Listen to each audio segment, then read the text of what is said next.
તાંદલજા વિસ્તારમાં પાણીના પ્રશ્નને લઈને કોર્પોરેશન કચેરી ખાતે રજૂઆત કરવામાં આવી હતી. તાંદલજા વિસ્તારમાં આવેલા આતિફનગરના 105 ઘર, રહેમતનગરના 100 ઘર અને ખુશ્બુનગરના 285 ઘરોમાં પાણી જેવી પાયાની સુવિધાઓનો વર્ષોથી અભાવ છે. આતિફનગરમાં પાણી લાઇન તેમજ પાણીના કનેક્શન ન હોવા છતાં છેલ્લા 8 વર્ષમાં વ્યાજ સહિતનું પાણી કરાવી રહ્યો છે.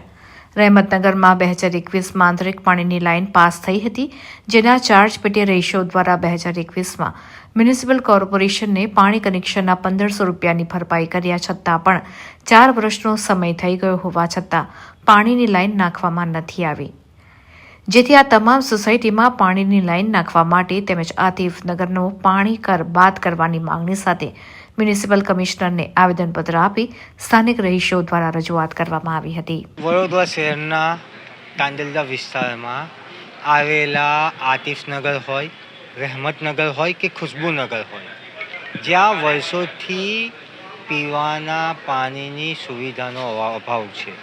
વર્ષોથી ત્યાં પાણીની લાઈન તો નથી ને સાથે પાણીના કનેક્શન પણ આપવામાં નહીં આવ્યા. તે છતાં પણ વડોદરા મ્યુનિસિપલ કોર્પોરેશન દ્વારા આતિફનગરના 105 ઘરોમાં 7 થી 8 વર્ષનો પાણી કર આપવામાં આવ્યો છે. એ અધિકારીઓ જેમના કર આપવામાં આવ્યો 8 થી 9 વર્ષનો, 7 થી 8 વર્ષનો પાણીના વ્યાજ સહિતનો કર આપવામાં આવ્યો છે. જ્યાં પાણીની લાઈન ના હોય, પાણીનું કનેક્શન ના હોય ને ત્યાં પાણી કર આપવો તે કેટલો યોગ્ય કહેવાય? કેમ કે જે તે સંબંધિત અધિકારીઓ હશે તે લોકો ફક્ત ને ફક્ત પોતાની એસી કેબિનમાં બેસી રહે છે. કોઈપણ જાતનું સર્વે કર્યા વગર, કોઈપણ જાતની કામગીરી કર્યા વગર આવા ટેક્સ પ્રજા પર ઠોકી આપવામાં આવે છે.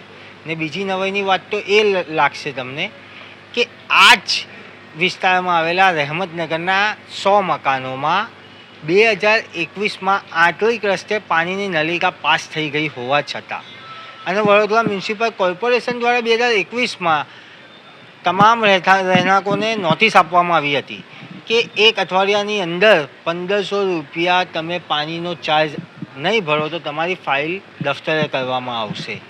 સ્થાનિક રહીશોએ, ગરીબ લોકોએ 1500 રૂપિયા ભર્યા વડોદરા મ્યુનિસિપલ કોર્પોરેશનને, તે છતાં પણ 4 વર્ષોથી પાણીની લાઈન નાખવામાં નહીં આવી. તો મારો સવાલ એ છે કે હવે કયા અધિકારીને અમે દફતર કરીએ?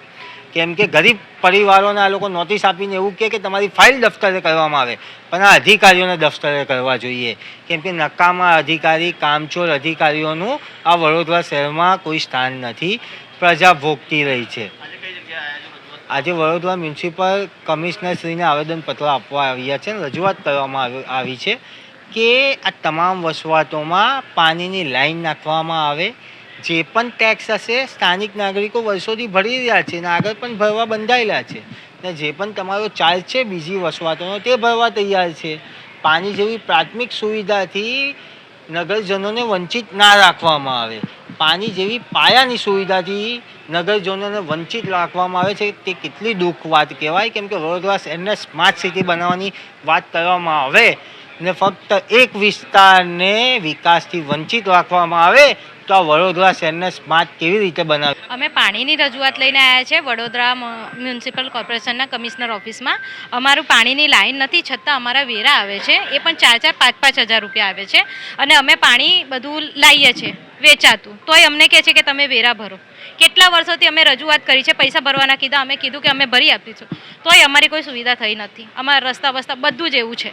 પણ અમે એમ કહીએ છીએ કે ખાલી પીવાનું પાણી, એ તો બધાની જરૂરિયાત હોય, એટલે પીવાનું પાણી અમને સાહેબ કરી આપે, બસ એટલી માંગણી છે.